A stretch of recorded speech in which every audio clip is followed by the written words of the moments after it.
Continuamos con el capítulo 7 de 1 Corintios, que hemos estado hablando sobre el matrimonio. Ahí hemos estado hablando también sobre el celibato, lo cual quiero ampliar un poquito más algunos puntos sobresalientes del tema. En los versículos 6 y 7, Pablo continúa todavía respondiendo a las preguntas que le hicieron los corintios y dice: mas esto digo por vía de concesión, no por mandamiento. Cuando Pablo dice en este versículo 6, por vía de concesión, él quiere que se entienda claramente que no piensa que el celibato es en cierto modo más santo que el matrimonio. La idea no es que ustedes no puedan ser espirituales a menos que sean solteros. Eso no es verdad. Ese es un concepto falso, porque el mandamiento de espiritualidad en Efesios 5:18, cuando dice el apóstol Pablo que más bien seamos llenos del Espíritu, es para todos los creyentes, no nomás para los solteros. Él quiere decir que el principio del celibato o el estado de soltería, el cual se declara también en el versículo 7, no es un mandamiento para todos los creyentes. Hay muchas distorsiones en cuanto al concepto del celibato. Por ejemplo, escuchamos acerca de un misionero que ha regresado del campo misionero. Tiene un reporte de cómo el jefe de la tribu aceptó a Cristo como su Salvador y se hizo aparente un problema porque este jefe de la tribu tenía 15 esposas. Y el misionero cuenta entonces cómo con tanta sabiduría aconsejó al jefe diciéndole: jefe, ahora que usted es cristiano, debe tener solamente una esposa. Para sorpresa del misionero, el jefe se mostró muy conforme, dijo: de acuerdo, estoy de acuerdo. ¿Por qué? El misionero no era lo suficientemente maduro me refiero espiritualmente, para poder comprender todas las implicaciones del caso. Por ejemplo, el jefe era lo suficientemente tramposo para darse cuenta de que esta era una buena oportunidad para deshacerse de sus 14 esposas más viejas y conservar únicamente la más joven. De alguna manera, el misionero pensó que había realizado una gran cosa y reporta que aquello fue una gran victoria para Cristo. Él lo pensó, cuando realmente fue una farsa, porque aquellas 14 mujeres que fueron desechadas tuvieron que convertirse en prostitutas. En muchas tribus aborígenes, una vez que las mujeres son desechadas por sus maridos, solo les queda una cosa: la prostitución. No pueden ser ya la esposa de nadie y se convierten en propiedad pública, siendo condenadas a un horrible destino. Lo mejor que el jefe podría haber hecho era seguir viviendo con las 15 esposas, demostrando así que, siendo cristiano, él podía cumplir mejor su responsabilidad de sostener a las 15 que antes de que hubiera sido salvo. No hay nada en la palabra de Dios que diga que un hombre tiene que condenar a 14 mujeres a la esclavitud porque él se convirtió a cristiano. Esto no es para abogar por la poligamia, no estamos recomendando la poligamia. No obstante, es una de las tragedias más comunes que ocurren cuando las costumbres nativas se desechan sin pensar siquiera en las consecuencias. Y esto sucede también en nuestro país. Hay algunos creyentes aquí que piensan que la cristiandad demanda un estado de soltería. Tal vez ellos tienen una esposa que los ha sermoneado y oprimido durante 10, 15 años, o la esposa tal vez ha tenido un marido incrédulo que ha sido para ella un continuo problema. Entonces ellos ven en la cristiandad un escape. Dicen que nadie puede ser espiritual mientras permanezca casado. Dicen: queremos ser espirituales. Por lo tanto, adiós querida, voy a ser espiritual. Y se separan y se divorcian. Y esto ha sucedido realmente. Sin embargo, la espiritualidad no tiene nada que ver con que una persona sea casada o soltera. La espiritualidad tiene que ver totalmente con la llenura del Espíritu Santo. Por ejemplo, yo recuerdo hace muchísimos años, allá por la colonia Hidalgo andaba un predicador de esos de casa por casa, y me lo encontraba muy seguido, cada semana por lo menos. Y un día lo abordé y le dije, oiga, usted se dedica a predicar el Evangelio por las calles y por las casas. Qué gusto saber de usted que lo está haciendo.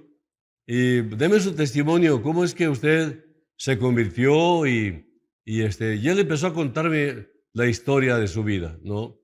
¿Estoy casado? Sí, soy casado, pero dejé a mi mujer por causa de Cristo. Y le dije, ¿cómo es eso? Sí, el mismo Señor dijo, el que no aborrezca aún a su propia mujer, no es digno de seguirlo a Él o no es digno de ser discípulo. Y yo quise ser un discípulo, quiero seguir a Cristo Jesús. Y deseché a mi mujer, la dejé sola con mis hijos para yo ocuparme del ministerio. Yo le dije, ¿dónde está eso en la Biblia? No, se lo acabo de decir. Dije, no, pues está mal interpretado. No es eso a lo que Jesús se refería. Bueno, fue muy difícil tratar con él y realmente él, no sé, él continuó su vida. Ya no supe de él después de muchos años que me salí de esa colonia. En el versículo 7 de 1 Corintios 7, Pablo dice que no es un mandamiento para todos los creyentes. Quisiera más bien, dice Pablo. La palabra griega quisiera es un deseo. O sigo deseando que todos los hombres fuesen como yo. Lo dice. Desde luego Pablo está hablando de hombres que han nacido de nuevo, o sea, de creyentes verdaderos. ¿Qué es lo que le pasa a Pablo? ¿Por qué está diciendo esto?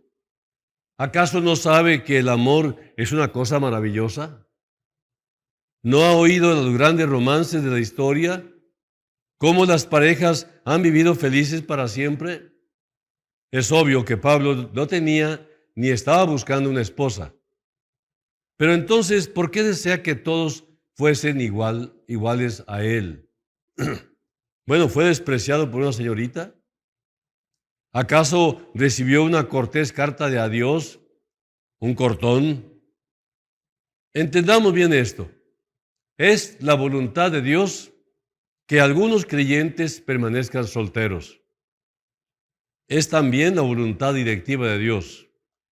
Si esta es la voluntad de Dios para tu vida, en lo personal, entonces no has sido eliminado de tener alguna superfelicidad por no estar casado. Tal vez has escuchado propaganda idealista acerca del mandamiento del matrimonio. En realidad, algunas personas envidian a las personas que son solteras y dicen, oh, qué maravillosa es la vida matrimonial. No hay nada como ella. Todo es perfecto. Nunca hay problemas. Bueno, casi nunca. Pero debieras casarte. Esto viene frecuentemente de espíritus egoístas, motivados por amargura, frustración, celos de aquellos que son solteros. Y algunas veces las personas creen la propaganda y piensan que deben casarse inmediatamente. Cuidado con la amargura de los casamenteros. Alguna muchacha dirá, ¿por qué fulano me pidió que me casara con él? Bueno, estaré bonita, agradable, me voy a casar con él, acepto, voy a aceptar. Y si este es el caso, vas a tener un tiempo difícil y también tu pastor, porque vas a venir a él corriendo para decirle, pobre de mí, nada está saliendo bien. ¿Qué hay de malo en el matrimonio? Y estos errores se cometen por falta de información, por falta de conocimiento, perece la gente. Y esto es el problema de no tener suficiente conocimiento, madurez de lo que significa la vida en general. La inmadurez en la doctrina de la palabra de Dios resulta inmadurez espiritual. Los jóvenes están casándose demasiado niños, bueno, si es que se casan. Un pastor dijo, francamente yo no tengo interés en casar a adolescentes. La razón es que la muchacha de 16, 17 o 18 años es todavía una joven muchacha y va a cambiar su actitud hacia los hombres una docena de veces antes de madurar. Al principio le gustan todos los hombres y cuando eligen por fin es cuando decimos, de plano se le emparejó el gusto. Pobre del hombre que se casa con una jovencita de 16 años y todavía espera que ella le ame cuando tenga 22. Para ese tiempo ella será una persona adulta y habrá cambiado su manera de pensar radicalmente acerca de lo que constituye el hombre de sus sueños. Muchas de ustedes, señoras, pueden pensar en cuando tenían los dulces 16 años y recordar el tipo de hombre del cual estaban enamoradas entonces. ¿Era del mismo tipo de hombre con el que finalmente se casaron? Seguramente que no. Ahora, señalo esto porque para mostrar más que nada los peligros de los matrimonios entre adolescentes. Ahora bien, cuando Pablo se refiere a su deseo de que todos los creyentes sean como él, está manifestando un deseo personal. ¿Por qué prefiere Pablo que todos los creyentes sean solteros? Solamente por una razón: la necesidad urgente de llevar el evangelio, las responsabilidades de proveer para una esposa, niños, pueden prohibirnos vivir la clase de vida que Pablo tuvo que aceptar con el objeto de presentar la palabra al máximo. Nada lo frenaba, nada lo detenía. Él consagró su vida totalmente al servicio de Dios. Pablo reconocía la doctrina de que todos los creyentes están en el ministerio, ya sea que estén solteros o casados, ya sea como predicadores o trabajando en algún negocio. Todos los creyentes son siervos del Señor y todos los creyentes en ese sentido son ministros sirviendo con todo su tiempo. Pero Pablo se daba cuenta de que no todos pueden ser solteros. Así que continúa en el versículo 7 diciendo, pero cada uno tiene su propio don de Dios, uno a la verdad de un modo y otro de otro. De un modo, dice él. Se refiere al celibato. Algunos tienen el don espiritual del celibato. Existen, obviamente, aquellos que no deben de servir en estado marital. Consideremos algunas responsabilidades del hombre casado. Primero, el tiempo utilizado en hacer del matrimonio un éxito. El creyente no debe descuidar su cónyuge. Segundo, el tiempo utilizado en entrenar niños. Los padres creyentes no deben descuidar a sus niños. Tercero, el tiempo gastado proveyendo a las necesidades físicas de la familia. El creyente no debe descuidar el negocio. Cuarto, el tiempo que necesita para el crecimiento espiritual. El creyente no debe descuidar el estudio de la Biblia, la oración, la adoración. Ahora, por lo tanto, el asunto en cuestión es la utilización del tiempo. ¿Cómo utilizas tu tiempo? Y obviamente el creyente soltero tiene más tiempo con el cual servir al Señor. Hay tres factores con el concepto de la soltería.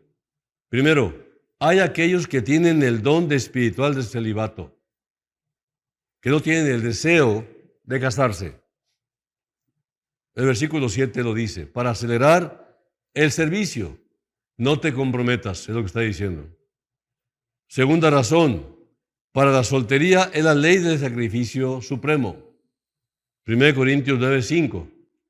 No tenemos derecho, dice Pablo, de traer con nosotros una hermana por mujer, como también los otros apóstoles y los hermanos del Señor y aún Cefas? Pedro.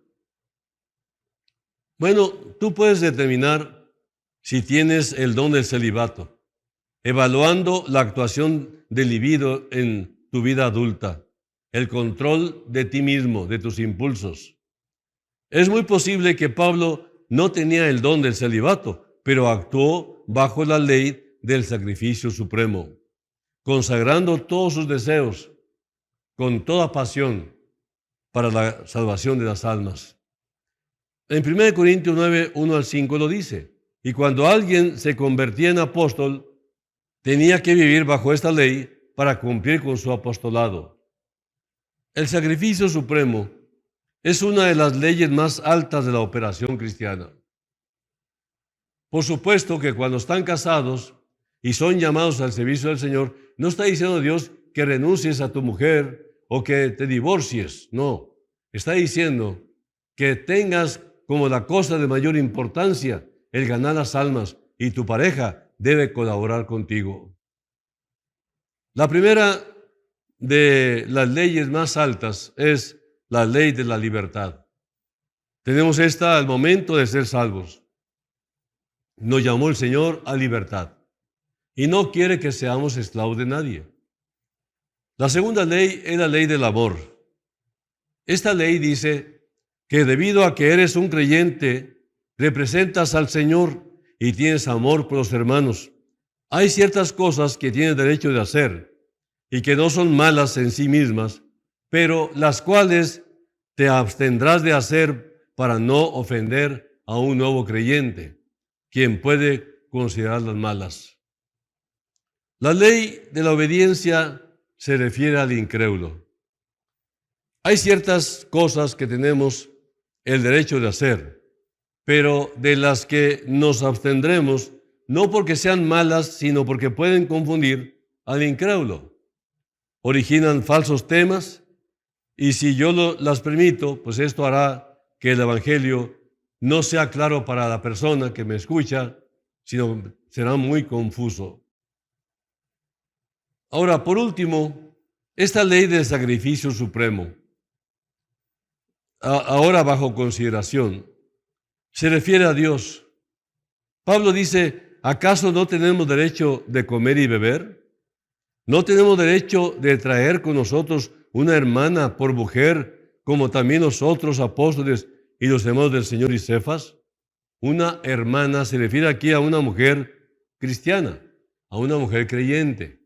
Ningún creyente debe casarse nunca con un incrédulo y viceversa. No hay excepciones a este mandamiento. Por eso es por lo que Pablo usó aquí la palabra hermana. Por ejemplo, Pedro estaba casado, pero violó el primer principio del matrimonio. Su suegra vivía con él. Aparentemente, ella era la cocinera, y esto salió muy bien en este caso. Pablo no recibía siquiera un salario de la iglesia de Corinto, aunque tenía derecho a ello, y no tenía una esposa, aunque tenía derecho a tener una esposa. Ahora, hay 3 razones bíblicas para la soltería. El don del celibato, en primer lugar. Segundo, el concepto de la ley del sacrificio supremo. Y en tercero, las categorías de eunucos. El primero, el don del celibato, es el don de abstinencia. Es decir, es algo que ya lo trae integrada la persona. No tiene deseos sexuales urgentes. No tiene deseo de casarse tampoco. Así que esa persona vive feliz sin casarse. No tiene presiones de la libido, está constantemente tranquila la persona, por lo tanto no le mueve por el asunto de casarse y tener una pareja.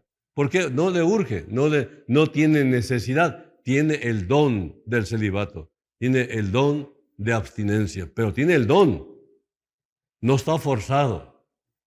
Ahora, el segundo es el concepto de la ley del sacrificio supremo.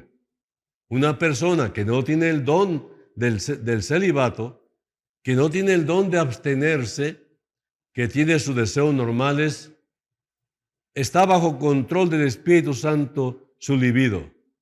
Por lo tanto, esa persona también puede servir como si fuera alguien que no requiere casarse, pero está completo, él tiene todo, pero no tiene el don del celibato. Pero él o ella se consagran al Señor para servirle con todo su corazón, haciendo de esto la cosa de mayor importancia. Ahora, en tercer lugar, las categorías de eunucos. Hay eunucos que nacen eunucos, es decir, que nacen sin el deseo sexual. Hay otros que son mutilados en sus órganos, por enfermedad o por alguna otra razón. Y hay otros que son los que entregan su deseo al servicio de Dios. Y una última es aquellos que han estado casados, pero son ahora solteros y avanzados en edad, ya sea por divorcio, ya sea por viudez, están solteros. 1 Timoteo 5, 9 y 10. Y estos dedican su tiempo a la oración y a otras cosas que son importantes en el servicio del Señor. Y se nos dice que es mejor que ellos no se casen. En el mismo contexto de este versículo leemos que es mejor que la mujer joven se case. No hay ninguna afirmación en la Biblia que diga que una persona sea soltera porque nadie la quiere. Si ustedes necesitan un compañero o compañera, recuerden la vida de descanso en la fe, la vida de reposo en la fe. No se inquieten si no se casan cuando creen que debieron haberlo hecho. Él sabe cuál es el mejor tiempo para que cada uno se case. Ahora, la mayoría de los jóvenes y algunas otras personas también, no tan jóvenes, cometen el terrible error de lanzarse al matrimonio desesperadamente. Piensan que han perdido su última oportunidad y de alguna manera creen que están descalificados para el matrimonio. No se hagan una imagen de ensueño y piensen que ese es el único tipo de persona con la que se puede casar. Dios sabe lo que es mejor. Tal vez Él tiene alguna otra persona para ti. Algunas veces nuestras imágenes están basadas en la inmadurez, falta de discernimiento o falta de doctrina, ¿no? Para el creyente solo hay una actitud correcta. Y esta es: estoy esperando en el Señor. Estoy orando en espera en que Dios me responda mi petición. Una persona que está esperando en el Señor no tiene que aceptar citas a ciegas. Tengan cuidado de los casamenteros ambiciosos. ¿Sabían ustedes que es importante esto? Estar advertidos. Sabia es la persona que acepta instrucción y consejo doctrinal. Proverbios 1, 2 y 9, permítame leerlo. Proverbios 1, 2 y 9. Vamos a ver. Proverbios, capítulo 1, versículos 2 al 9. Dice: para entender sabiduría y doctrina, para conocer razones prudentes, para recibir el consejo de prudencia, justicia, juicio y equidad, para dar sagacidad a los simples y a los jóvenes inteligencia y cordura. Oirá el sabio y aumentará el saber, y el entendido adquirirá consejo, para entender proverbio y declaración, palabra de sabios y sus dichos profundos. El principio de la sabiduría es el temor de Jehová. Los insensatos desprecian la sabiduría y la enseñanza. Oye, hijo mío, la instrucción de tu padre, y no desprecie la dirección de tu madre, porque adorno de gracia serán a tu cabeza y collares a tu cuello. Bueno, continuando con 1 Corintios 7, es algo que está determinado, que de acuerdo con este versículo 8, el principio es permanecer en el estado en que se encuentren, no apresurarse a ir al matrimonio bajo una ola fuerte de libido, una ola fuerte de urgencia sexual. Dice Pablo, digo pues a los solteros y a las viudas que bueno les fuera quedarse como yo. Y luego el versículo 9, ese versículo 8. Pero en otras palabras, dice, sigo repitiendo este principio, ¿no? Por viudas se refiere aquí no solo a aquellas mujeres que han perdido a sus esposos o a aquellas que se han divorciado, sino a todas las mujeres solteras. Mejor les fuera, dice. Es una condición de tercera clase que indica que no será de esa manera necesariamente siempre, pero es así por el momento. Ahora, de acuerdo con el principio del versículo 7 de 1 Corintios 7, concerniente a la soltería, hay realmente varias categorías de solteros. Primero, los que permanecerán solteros hasta el día que abandonen esta vida o hasta el rapto, lo que suceda primero. Segundo, los que son solteros y se casarán. Tercero, los que son solteros se casarán y luego volverán a ser solteros por una u otra razón. Pablo dice, bueno, les fuera quedarse como yo. Significa que ellos deben permanecer en este punto para que puedan comprender la doctrina pertinente al sexo y al matrimonio. Antes de que hagan un cambio en su estado, y Pablo quiere que ellos estén firmes en la doctrina del matrimonio. Si las personas entran en el matrimonio antes de tener esta información, lo hacen porque, primero, la información no está disponible debido a muchos predicadores legalistas que piensan que el asunto del sexo es vergonzoso y no se debería de predicar. Y además pueden estar bajo otro tipo de presión para casarse, tal como las olas del libido. Bueno, muchas veces la gente se lanza al matrimonio sin siquiera enfrentarse a los hechos. No se horroricen debido a la propaganda y a la gente frustrada que pues habla con mucha amargura, o debido a la actuación de la urgencia sexual, o sea, del libido, o porque se están volviendo demasiado viejos. Es mucho mejor no estar casado que estar casado con la persona equivocada. No hay nada peor que estar atado a alguna persona con quien ustedes no tienen compatibilidad. En el versículo 9, pero si no puede contenerse, dice, pues esto es, no puede mantenerse en control, es decir, que habitualmente no pueden controlarse, no ocasionalmente, sino habitualmente, entonces dice, que se casen. Mejor casarse que estarse quemando.